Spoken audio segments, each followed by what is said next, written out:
IB Nation, welcome back to another edition of the Irish Breakdown podcast.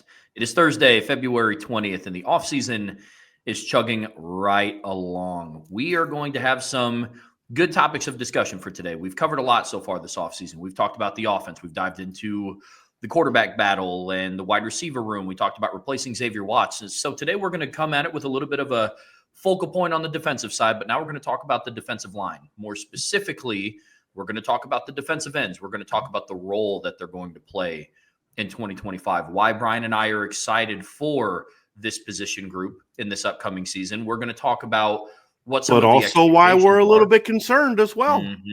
We're going to be covering both sides of the coin, what we need to see, why we expect to see them, some hiccups that could get in the way. And then in the second part of the show, we're going to talk through the college football playoff changes. We're going to talk through the potential changes for 2025, 2026, and beyond. We're going to talk through what changes have been proposed in 2025.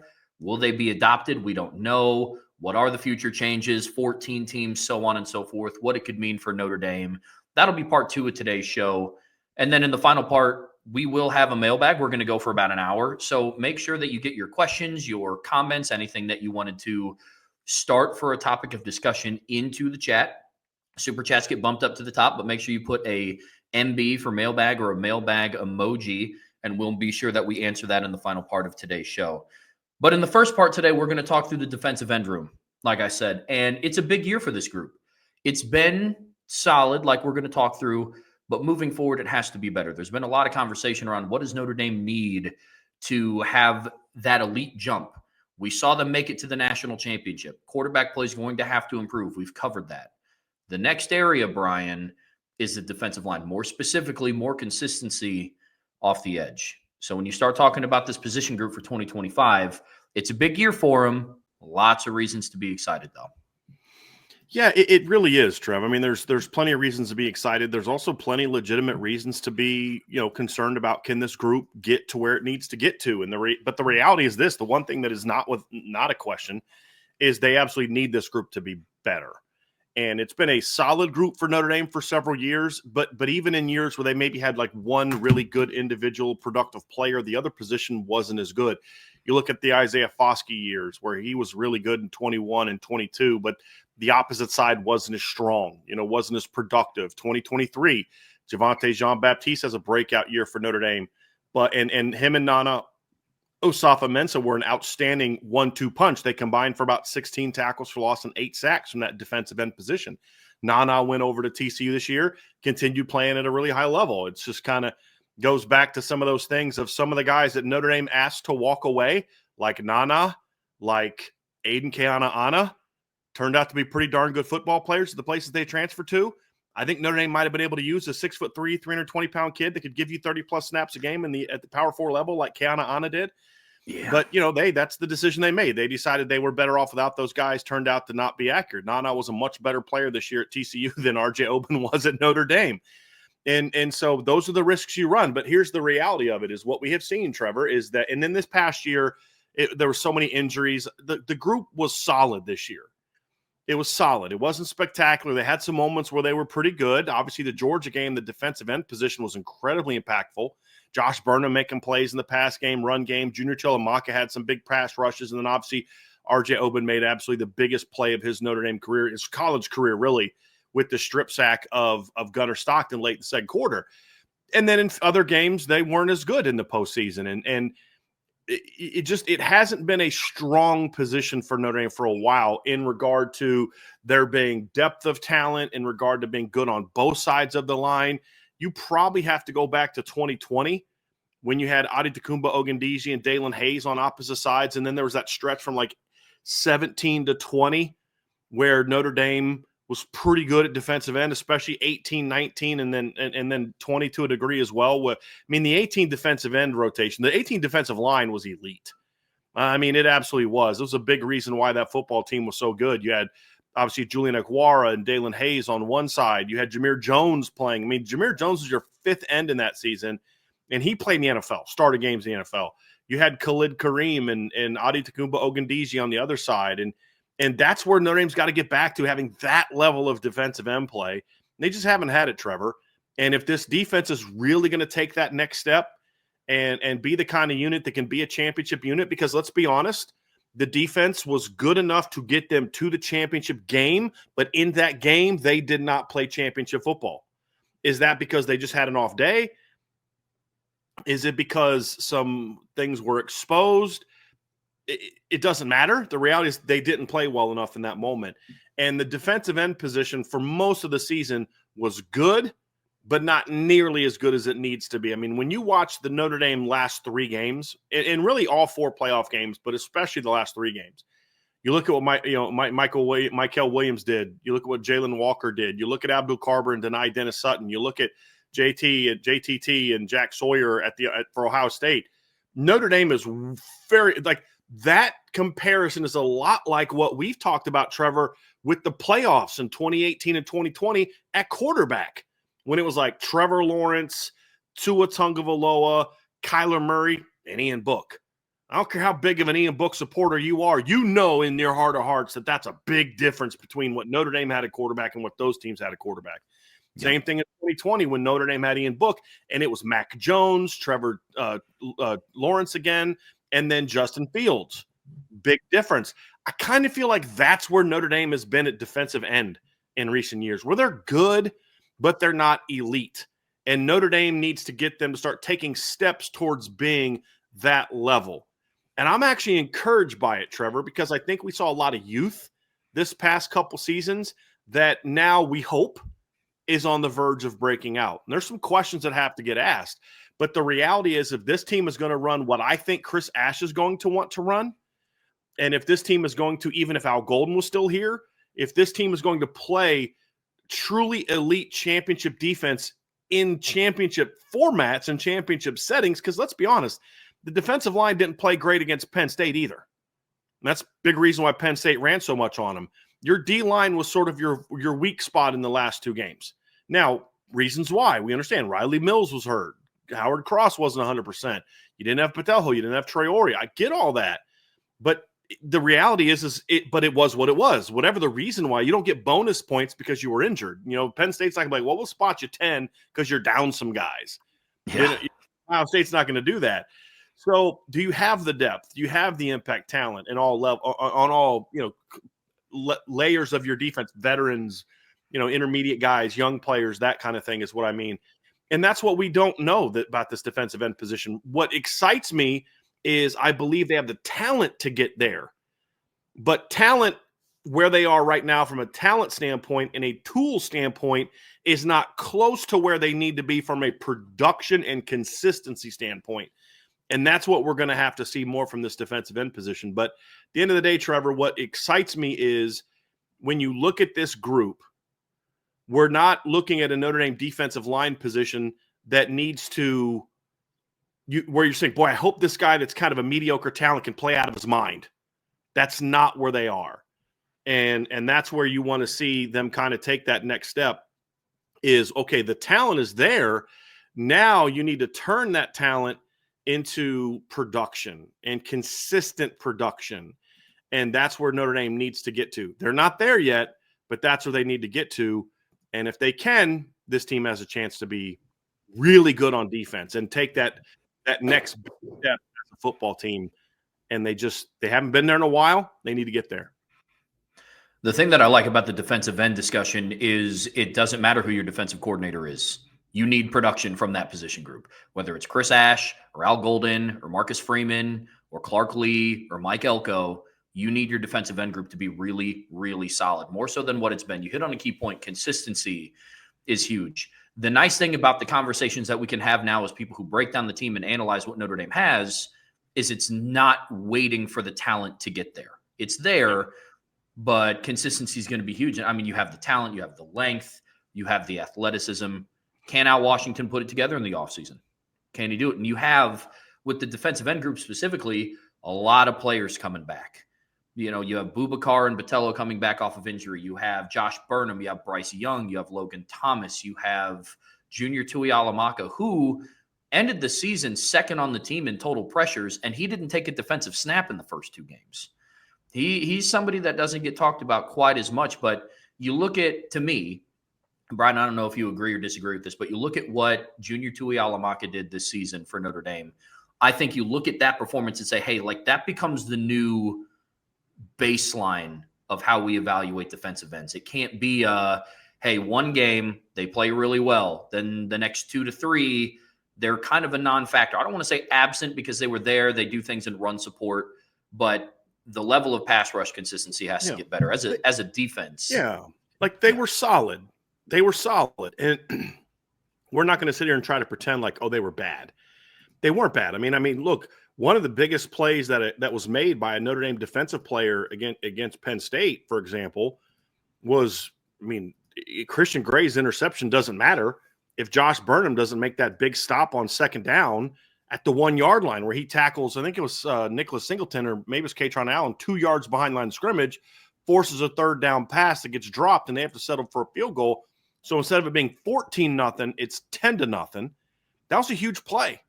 And so that's the thing that you'd like is there were those moments, Trev. There were moments throughout the season where the unit was able to provide that. And God love them, they stepped up in that Georgia game when they needed to. Maybe Notre Dame still wins that game if they don't have those big plays, but it'd have been a lot harder to do that. And so there's tools there, but as you said, there's no consistency. And when you saw the production from the pass game, for example, it was more, well, that was unexpected. I didn't see that coming, as opposed to, I knew he always had that in him. It just wasn't there as much. And then you wouldn't see it for a period of time. You'd see Junior Tuihalamaka, play really well against Georgia and then not really do much in the next 2 games. You'd see Josh Burnham show flashy moments and then not do a whole lot the rest of the game. And that's the thing that was, look, and here's, we'll get into the reasons why, but the point is that part has to get better. That part of the defense has to improve if this team is going to take that next step, Trev, as you mentioned, because they've got the tools they need.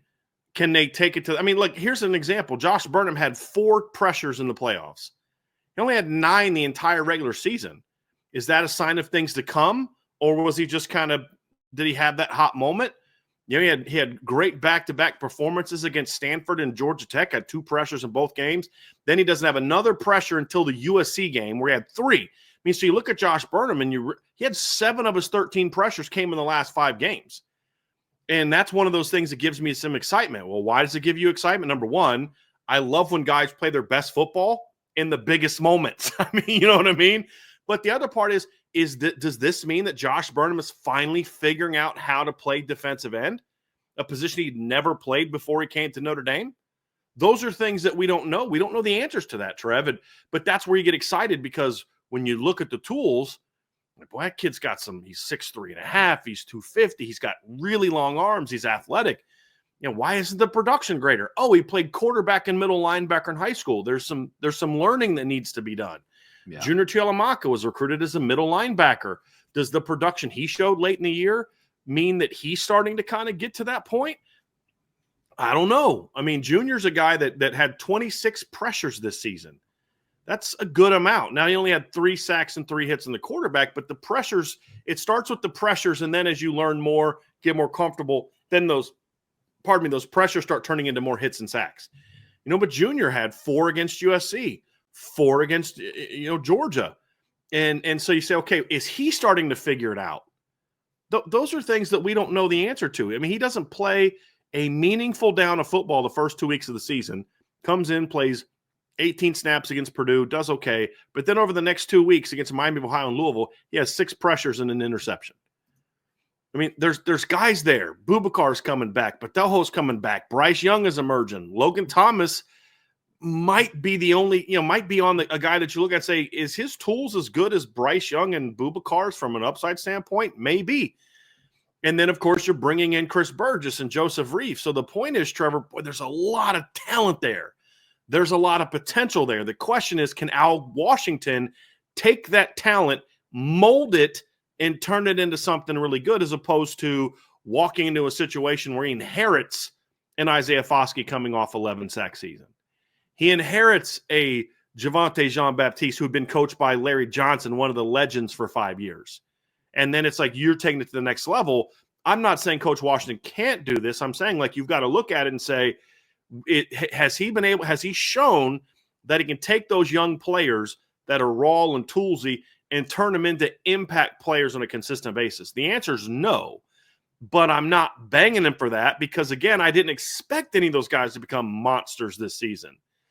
I expected more from RJ Oben. We thought Jordan Patelho would have a good year, and he was until he got hurt. We thought Boubacar might have a breakout, and he was till he got hurt. So some of it was bad luck. But now it's, okay, now Josh Burnham's going into his third season as a defensive end. Junior's going into his third full season as a defensive end. Boubacar's going into his junior year. Bryce Young now has a year under his belt. Logan Thomas has a year in the weight room under his belt. Now you start to say, okay, now we learn how good you are, Coach Washington. Now we learn the kind of coach that you are as far as the developmental guy. And that's what excites me because I'm excited to see what he's going to do with this group now that he's been able to lay that foundation of all these young guys and position switches and all this other kind of stuff. Now everybody walks into spring ball knowing exactly what Coach Washington expects of them. He knows the players. Now it's up to him to take it to the next level. It's completely on him to do that as the position coach. You've got to teach Josh Burnham those things that he needs from a tool standpoint. You've got to help Boubacar take that next step. You've got to help Bryce Young take that next step from a technical standpoint, because the reality is he's got a lot of talent to work with. And it's not one or two guys, and if they don't pan out, you're screwed. I mean, it's 5, 6, 7 guys that can play to some level that are returners, not even talking about the freshmen. And so the tools are there. The talent's there. It's incredibly long group. I mean, Boubacar's got crazy length. Burnham's got really good length. Logan Thomas has crazy length. Bryce Young has crazy length. Chris Burgess has crazy length. Junior's the only guy you look at and you're like, yeah, he's not real long. Him and Patelho, they're not real long, but they've got that short, stocky frame that they can play with leverage. You know, you've got athleticism. And if Al Washington's able to get this group playing the way it's capable of, dude, you're throwing waves of edge rushers at people. Waves of them. And that's where you get excited. Or maybe you don't have an Abdul Carter next year, but you've got 6 or 7 really long athletic guys that you can just throw at people. And some weeks, man, this is a week where we really need Junior to play more because he's that kind of talent. This is a Burnham week. This is a Boubacar week. And there may be some of that to it. But when you have that kind of numbers, it helps you overcome the fact that you don't have an individual Abdul Carter, an individual James Pierce before his injuries, an individual, you know, like that's that elite player. It's more about the numbers of talented guys you're throwing at people. And that's what has me excited about what this group can be, Trevor, because we're not debating, gee, do they have the talent to be good? Talent won't be an issue. Will the work ethic from the players be good enough? We'll find out. Is the coaching going to be good enough? We'll find out. Can the strength program be able to do more in the, not strength program alone, but the strength program, the training staff, all the different aspects of going to keeping players healthy. Can they keep this group healthy this year? All those things are big questions, and we'll dive into some more of these questions specifically. But the reality is, Trevor, we're not going to be sitting here talking in 2025 about, gee, I don't know if Notre Dame has enough talent at defensive end to be good. But no more talent questions, and no more inexperienced questions, because these guys all played a ton of football this year. And so now it's like, okay, now you can get a chance to show what you're made of as players, what you're made of as a strength program, and lastly, what you're made of as a position coach. And that's what has me really excited about this group. The experience is a huge factor in this conversation for me. If there is one bright side now about the injuries, and injuries are never good, you never hope to see anybody go down, but that opened up the wave of, hey, Junior Tuihalamaka was second on the team in pressures this year. I mean, it's not a mystery to me that Jordan Botelho and Boubacar Traore were both healthy, and Junior Tuihalamaka took 0 defensive snaps in the first 2 games of the season. Now, do I think that he would have eventually started seeing the field a little bit more? I do, but not in the capacity that he did. Bryce Young now has more snaps at Notre Dame playing on defense than what Boubacar Traore has. And so you go through and you start looking at all the experience that's coming back, compounded with the players returning off of injury, something that we're going to get ready to talk about here. That's what leaves me really excited about this group.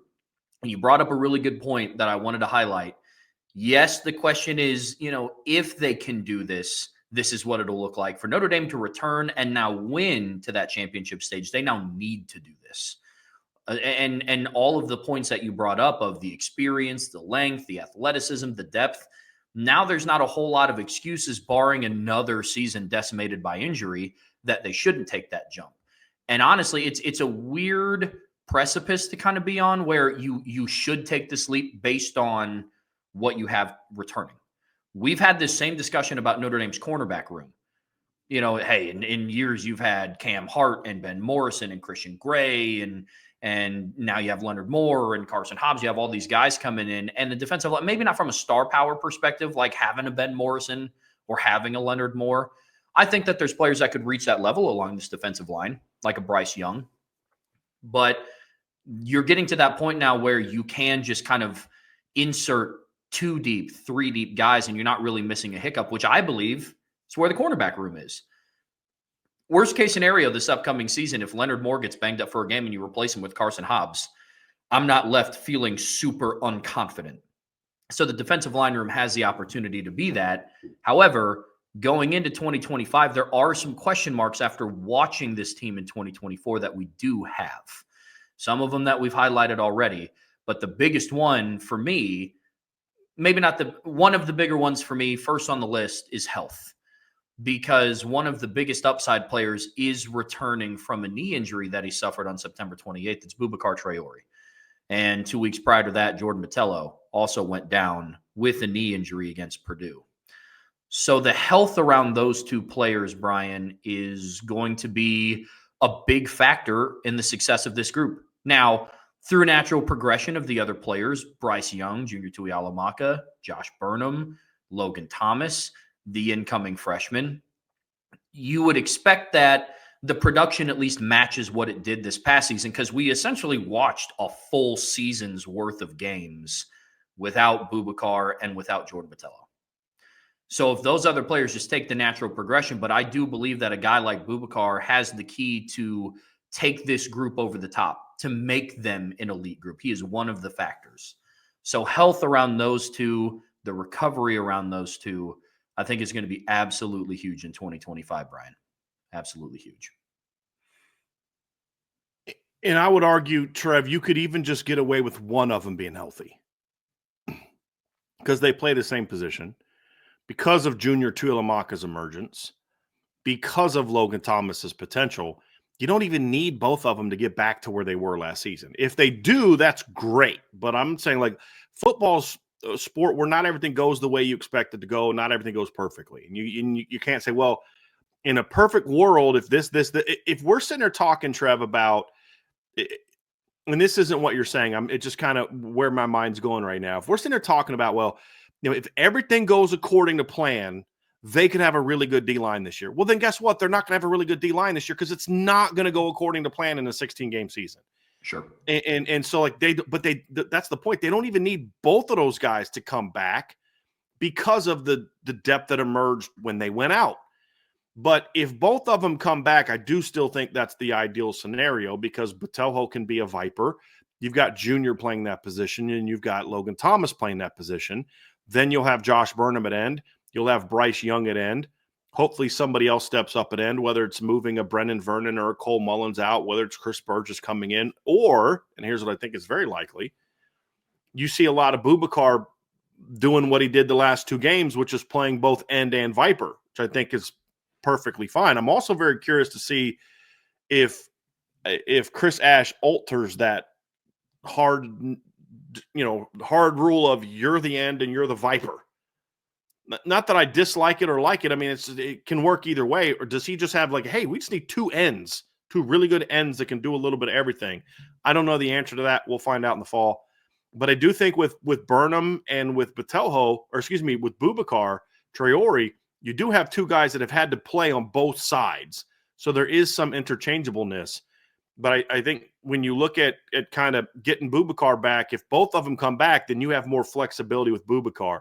If Botelho can't come back to 100%, or if he's not able to come back, or if he gets hurt again, you can just leave Boubacar at Viper, and him and Junior and Logan Thomas can handle that position. And then Josh Burnham and Bryce Young can handle the end position. And now you got a 5-man group that's rolling without even getting into, do you need Chris Burgess? Do you got to move somebody out to end? Whatever the case may be. You got a very strong 5-man rotation now. And so again, the talent's there, but it's got to stay healthy. You're going to have a hard time going through another year of having 2 devastating injuries of starting caliber players and expect this line to play like Penn State's line or edge. It's just not going to happen, and health is going to be a big part of it. Not just getting those 2 guys back, but then making sure that we don't see those injuries happen to other players, because that's something that's over the years. I think you and I were talking about this the other day, just thinking about all the Notre Dame. No, it was a buddy of mine. I think it was Tommy Guns.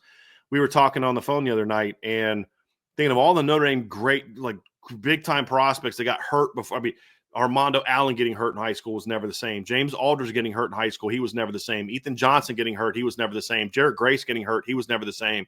You go through all these injuries of players, and we listed like 20 guys that got hurt either early in their careers or in high school, and they were just never the same athlete. Dan McCarthy, I still contend to this day, would have been an excellent safety at Notre Dame if not for the injuries. We've just seen this happen so many times. You hope that it doesn't happen to this defensive end position, and you hope that the last year was a little bit fluky. That to me is that and poor development, or I shouldn't say poor development. Not like development, just kind of average development is the only 2 things that could keep this defensive end position, in my opinion, from taking the next step.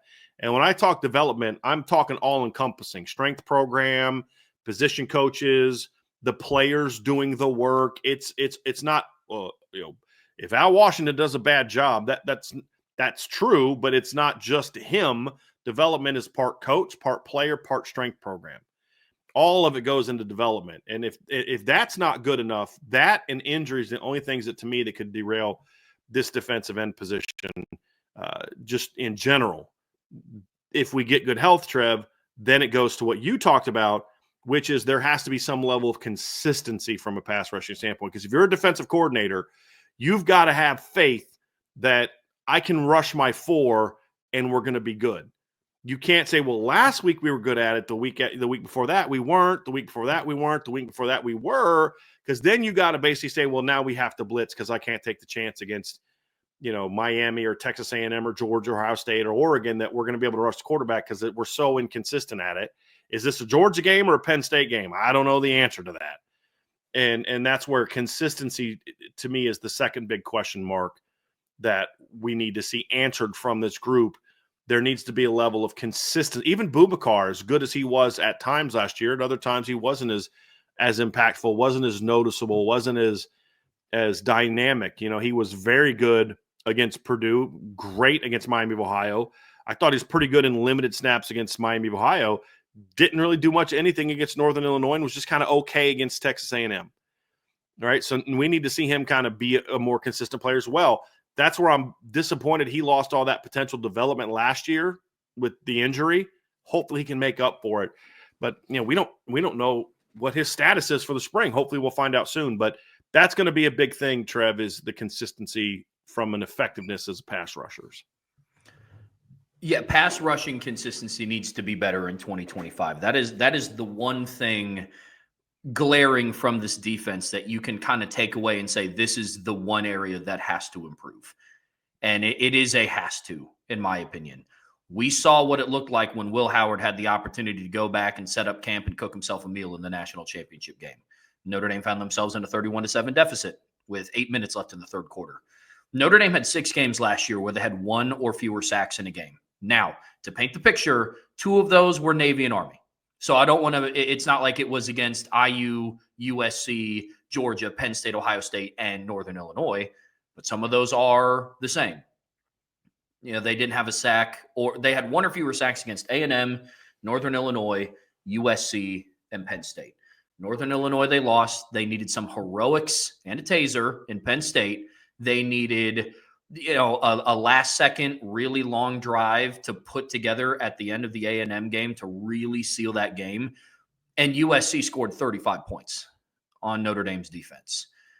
And it's no mystery that when they finally got pressure on Jaden Maeva, he threw a pick 6. So that is a level that needs raised. absolutely needs raised for this defense. And it goes back to what I talked about, what Bryan talked about at the start of the show. Yes, there is if they can get to this level, this defense will be really good. The pass rush aspect is more of a need. They need to generate more of a pass rush with their front four. Interior D line is a part of that. But with that being said, the interior D line accounted for a lot of the games where they had more than just one sack. It was the interior of the defensive line. Games where Riley Mills had a good game, Howard Cross, Donovan Heinisch. So there's going to need to be more production from the edge rushers from a pass rushing standpoint. The final question that we have, Bryan, is just how they'll be used. You know, because you talk about guys like a Josh Burnham who played both big end and Viper this past year. You have guys like Boubacar coming back off of injury, pending him returning fully healthy. He has experience playing both. So you start looking at this group, and what Al Washington has in front of him is, where do you put everybody? What does that look like now with Chris Ash? You brought that point up. So to me, it's a big question that we have. How will these players be used in 2025? We're going to learn, obviously, as we move forward. I just feel from watching Chris Ash over the years at Wisconsin, at Ohio State, Arkansas, even at Texas, his top pass rusher at Texas was Joseph Asai, who was he was listed as an outside linebacker, but he was an edge rusher. He was a 6'5" long edge rusher. In his 1 year under Chris Ash, he had 16 tackles for loss and 5 sacks. Very, very disruptive edge guy for Texas. And, I look at the way that he used his lines and the way he wasn't a huge blitzer. And I don't believe that Marcus Freeman's desired philosophy is that we're going to blitz the same amount of times that Al Golden did. I think there's structural things that Marcus Freeman believes in. Five kind of a 5 defensive back type of look. It can be different types of players. I believe Marcus Freeman believes in flexibility. You have to be able to adapt from week to week to different types of offenses. Your structural aspects of your defense has to be flexible. You can't just be, hey, we're a 3-4 team. That's who we are, and that's who we're always going to be. We're a 4-3 team, and that's who we are, and that's who we're always going to be. There has to be, or a 4-2-5 team with a pure rover, and that's who we are. That's fine if you have Jeremiah Wusu-Koramoah playing rover for you. But if you don't have that kind of player there, then you need to be more multiple. You need to be more versatile. You can't always just be, hey, we're a 4-2-5 team that's always going to put a nickel in the game, because then teams are going to be like, fine, we're going to just run on you all day then because you've got less. But you have to be able to meet the what you're going against, and especially as we've discussed a lot at Notre Dame, where you're facing different types of teams on a week-to-week basis. And the same thing in the postseason. I mean, Indiana's offense was way different from Georgia's offense. It was way different from Penn State's offense. It was way different from Ohio State's offense. And in order to meet those different needs, you've got to have some flexibility. But I don't believe that part of that philosophy is, hey, if we're not playing cover 1 90% of the time, or if we're not blitzing our linebackers 75% of the time, I'm going to be pissed off when we get – no, that's not necessarily what he is. Now, I do believe that Marcus Freeman likes being aggressive defensively. We saw that when he was the defensive coordinator at Notre Dame in 2021. We saw him be a guy that was more than willing to bring pressures with his second and third level players that season in 2021. I mean, you had Isaiah Foskey. I mean, you look at how disruptive that defense was. Isaiah Foskey had 32 pressures. Myron Tungvaloa had 35. Jason Adamiola had 43 that year. Justin Adamiola had 22. Riley Mills had 19. J.D. Bertrand had 15. Drew White had 14. Bo Bauer remember they would put Bo Bauer in on third down, and he would just rush him and do different things with him on third down. So there was an aggressiveness there, but the structure, if you go back and study what Marcus Freeman did in 2021, the structure was different than the way that Al Golden did it schematically. The structure from a personnel standpoint was very similar, but the structure from a schematic thing was very different. And if you look at what's actually interesting, if you look at the production that they had in 2021, they had pretty good disruption numbers that year in 13 games, despite having injuries to different guys at different times that season. So I do think that this is a team that will adapt to what Chris Ash likes to do. The biggest mistake Marcus Freeman could make as a head coach is saying to any coach, here's the playbook of the guy you're replacing, run it. Can't do that. You hired Chris Ash to be your defensive coordinator. Yes, the playbook's going to be the same from the standpoint of the terminology and you still need to call you need to make as much learning. You need to limit as much learning as possible, new stuff for your players in regard to terminology and things like that, so that you can have them learn some of the different things you like to do. Hey, I really like this blitz package. I know that worked for Al Golden, but this is what I like to do. Hey, I like playing cover 1-2, but I also like mixing up this look, that look, and this. And you need to give him the freedom to do that. And Notre Dame fans can't expect Chris Ash to come in and be Al Golden. He's not Al Golden. He's Chris Ash. He just has to be the best version of Chris Ash. And I think the best version of Chris Ash ideally would like to have a front that can be more disruptive than what we've seen from Notre Dame's front in recent seasons. And I think the last time that we saw a front that was as disruptive as a four-man group that it needs to be, you have to go back to that 2021 season under Marcus Freeman where they did a lot more four-man pressures. Now, early in the season, they did some funky stuff out of like 3-down looks where Isaiah Foskey's off the ball. But once Coach Freeman got a read on who his personnel was, you started to see a lot more productivity from that defensive line. I mean, I'm just sitting there kind of looking at the numbers here, Trev, and you look at the pressures of that group. You had 78. Yeah, it's 110, 132 pressures from your top four defensive linemen that season. And they had, 20, 35, 9, 44 total hits plus sacks on the quarterback. And that was in 2021. You look at this past season and you look at the pressures from the top four defensive linemen, and it was 60, 82, and 99. You had the next guy that gets you to 116. You have to go down to the next guy to get you to 129. I mean, you got to go like 7 deep to get to the number of pressures that the top four produced in 2021. And then you'd have to see the total. It's a 1933. You take your top four defensive linemen this year, and they had 11 fewer hits plus sacks on the quarterback than the top four in 2021. Now, keep in mind, that team played 13 games. Now, this group also played more players. There's more depth. But the point is, you saw a desire to have your front be more disruptive, and they had guys to do it. Al Golden would have been a bad coach last year if he would have said, hey, we're going to sit back and ask our front four to just get after the quarterback all game. Like, dude, you're not playing into what makes your team. He knew his limitations of his defense, and that's why I think we saw them kind of ramp up different things at different times. That's why we saw him play different guys, because he played to their different strengths. Whereas in 2021, it was like once you got past your top four, it was a little bit of a, top 4 or 5, there's a little bit of a drop-off after that. When you look at Adam Miola's, you look at Foskey, Myron Tungville, and Riley Mills, after that, it was a big drop-off in regard to getting pressure on the quarterback. So I think that there's a desire to have a front that's more disruptive and not have to blitz as much as Al Golden did. I don't think Al Golden blitzed as much as he did because he had to. I think that's just what Al Golden likes to do. I don't believe we're going to see Notre Dame blitz as much under Chris Ash.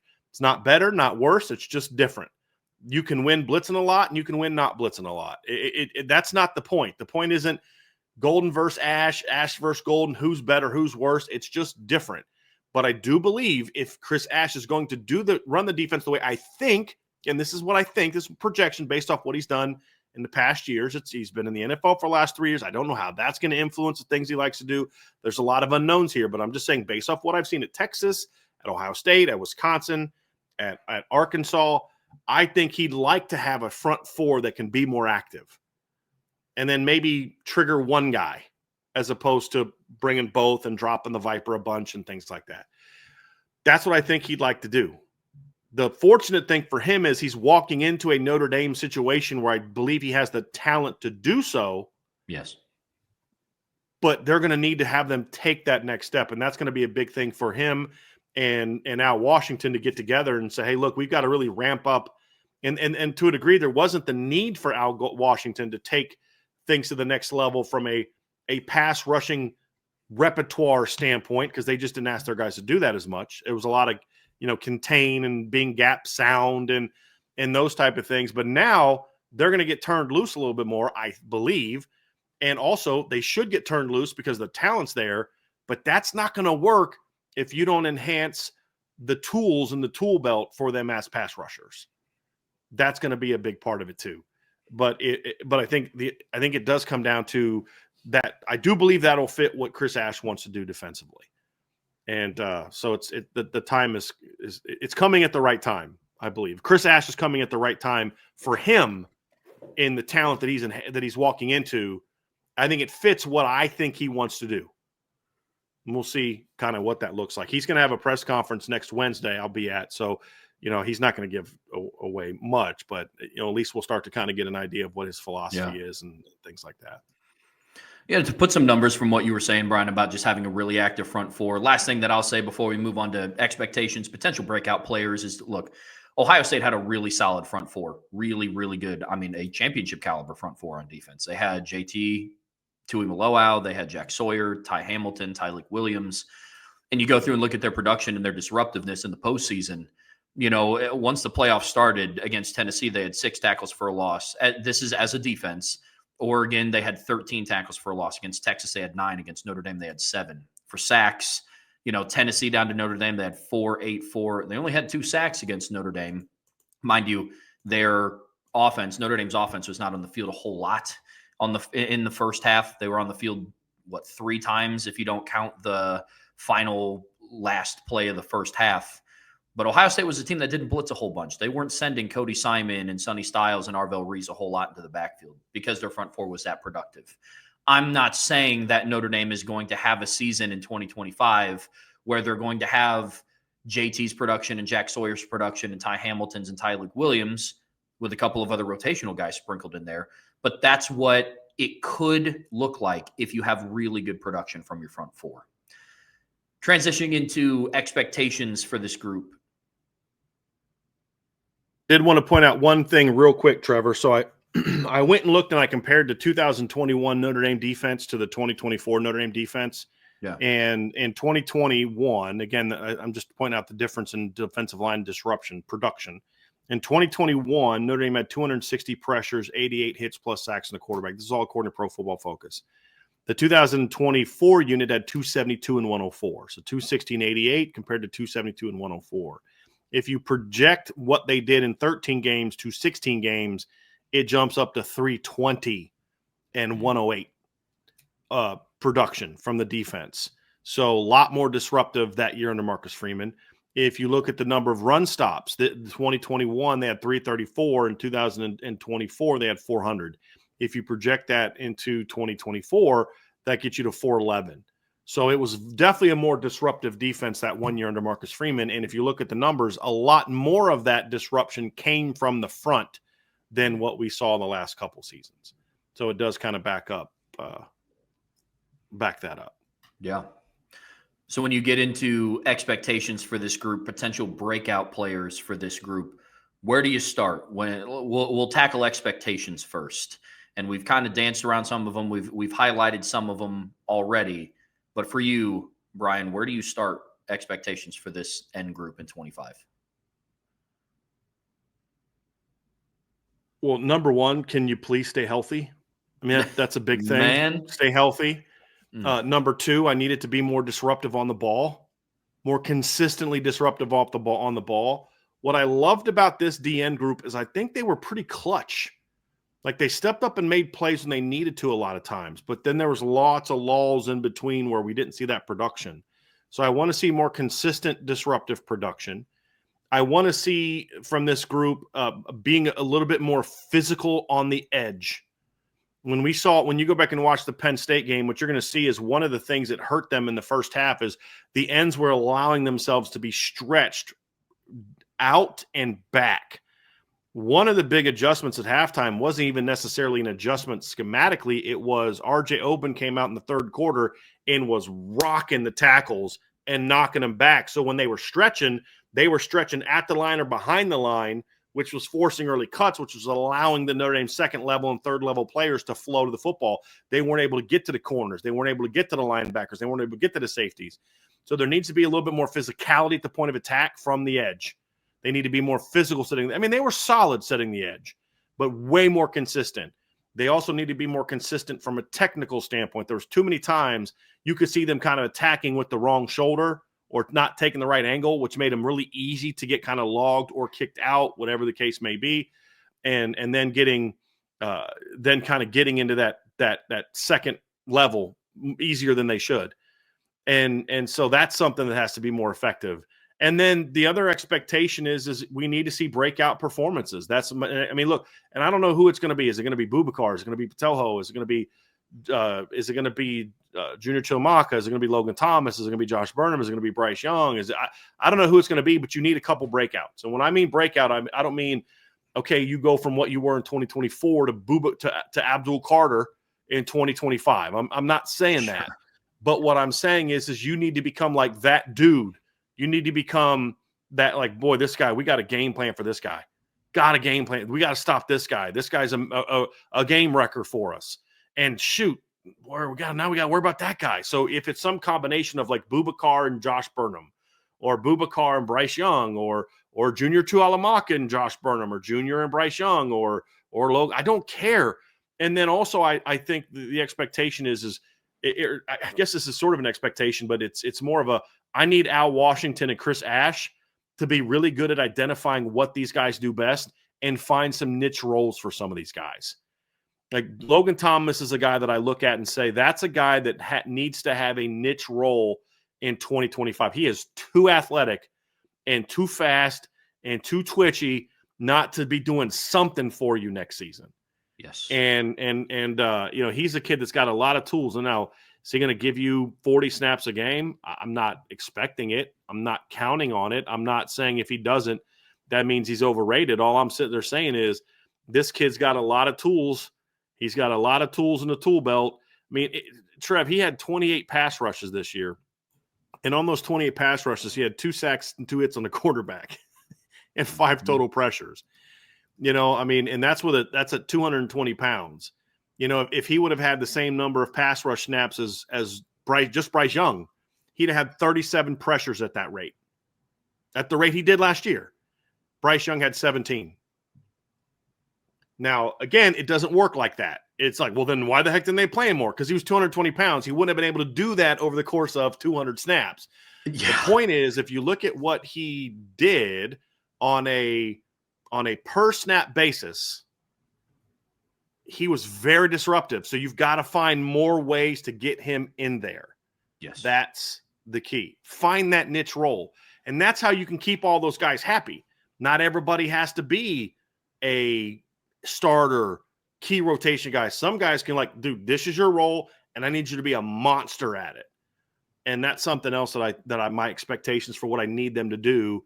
Because expectations isn't just like, well, I expect this guy to have 15 sacks. And this is what I need you guys to be doing next season. This is how you turn your potential into production. That's a big part. That's what I want to see from this group is you've got the potential, you've got the numbers, you've got the depth, you've got the talent. You got to turn that into production. And if you can't, you got to figure out why and fix it. Because this is the first year where, a lot of last year, Trev, I can live with. The only disappointment I had from last year is RJ Oben wasn't what we thought he was going to be and what he should have been and what he was a Duke. If we just would have got the Duke version of RJ Oben, it's a much better player. Whatever reason, he put on too much weight. He wasn't comfortable doing what they were asking to do. I don't know what the answer is, but he wasn't what he needed him to be. And then health. I didn't expect them to be big-time monster edge rushers this season because they were so young and there were so many guys going into their first full season playing on the defensive line. Josh Burnham, first full year playing on the defensive line where he had really second full year playing, but then he was first year playing end. He had been a Viper the year before. Junior really first full year kind of playing the position. Bryce Young, first year in college. Logan Thomas, first year in college. Boubacar, first really full year, kind of in the rotation. He was a guy that played very little the year before. So I didn't expect them to be world beaters this year.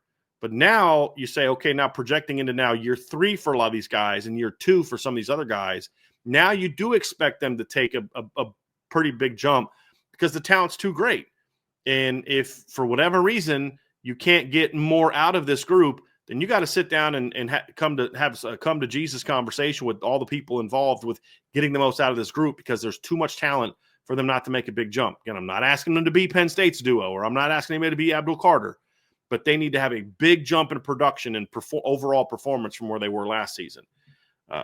Even if you don't get the 2 health injured guys back, but especially if you get both of those guys back, at least one of those guys back, plus you're adding Chris Burgess, plus you're adding Joseph Reif and Dom Hulak and guys like that can play. There's other options. Move Brendan Vernon back outside. Move Cole Mullins back outside. You've got plenty of options. It's time for the defensive end position to take a big jump. The talent's there. The potential's there. The production's not there yet, and it needs to be. But as I pointed out, Josh Burnham, here's a couple stats for you that show me why I'm excited about the guys that played last year. Josh Burnham, 53.8% of his pressures and 52.6% of his run stops came in the last 5 games of the year. USC in the 4 playoff games. Over half of his production in those 2 areas in the last 5 games.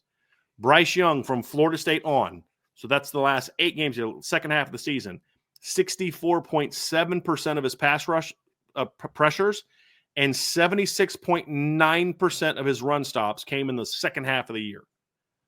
Junior Chilliwack was a little bit more balanced, and he was on the verge of kind of having a similar jump, but he didn't do a whole lot the last couple games. So when you look at that, that's what I'm referring to, Trev, that you started to see the light bulb go on a little bit for these guys later in the year. It still wasn't good enough to say, boy, that's championship caliber football, but it's why you saw them as flashy as they were in the postseason. Because even though the ends didn't play great against Penn State, you can point to different plays where they made huge plays. Now it's got to be about consistency, and that's another reason on top of getting Boubacar back and getting Patojo back. You look at the way that Burnham and Patel and Young were taking off late in the year. You look at some of the things that Junior did last season. Like, boy, if they can build on that, that's where a lot of that excitement comes from. The only other expectation that I have to add for me specifically is just adding more to the tool belt when it comes to pass rushing moves. That is the one expectation that I do have, is elevating their game. We talked about you need to become more consistent. You need to become more lethal off the edge. How do you do that? It is adding different ways to get after the quarterback, to be disruptive in the backfield, because you have guys like Junior Tuihalamaka and Josh Burnham who are experiencing going into year X of them being a part of this rotation, and they're kind of still doing similar things to when they first joined that room. It's time for Al Washington to let them turn them loose, help them take the next step in their pass rushing capabilities, and add more skills to the tool belt. That's the only other one that I have to add. Outside of that, we're on the same page with the defensive line. But they are poised and in a really solid position to have a really good 2025. But, folks, that's going to do it for the defensive end portion of the show. Don't go anywhere. We are going to talk about the potential changes and the changes that we do know that are coming for the college football playoff format in years to come. But before we get there, be sure to hit that like button, hit that subscribe button, hit that notification bell, share this podcast with your friends and family. And as always, the best way to support what we do here is subscribe to the premium message boards at boards.irishbreakdown.com.